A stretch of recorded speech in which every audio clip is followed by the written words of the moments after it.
ওই আর থেকে মাল আনছে কি হয়েছে বলেন? আপনাকে না করছি ভিডিও করার জন্য। কেন আপনার সমস্যা কি ভিডিও করলে? ভিডিও করার জন্য। আপনি পাবলিক প্লেসে আসছেন, আইসা পাবলিক প্লেসে চাঁদাবাজি করতেছেন, আর আমি ভিডিও করলে দোষ?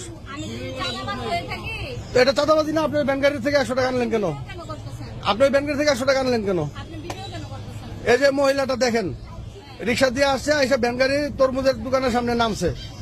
নামে যে এই বাচ্চা ছেলেটা এই দোকানের মালিক, ব্যবসা করতেছে, উনি আইসা এই ছেলেকে ফাপড় দিতেছে যে যে তুমি কেজি দরে বিক্রি করো কেন, কেজি দরে বিক্রি করলে গরিব মানুষ খাবে কেন, এটি বইলা আরেকজনের সাথে ফোন দিছে। ফোন দেওয়ার পরে ওই লোক ওই বাচ্চার সাথে কথা বলছে, বলে ওই লোক বাচ্চারা বলছে কিছু টাকা দিয়ে বিদায় করতে, মানে মহিলা আসছে ফিটিং খাইতে।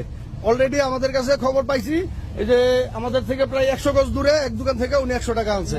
ওনারা জিজ্ঞাসা করতেছি কেন আনছেন 100 টাকা, উনি আমাকে বলে ভিডিও করি কেন। উনি বলে না যে কেন 100 টাকা আনছে, উনি কোন কারণে আনছে, উনি কোনো ডিফেন্সের লোক না।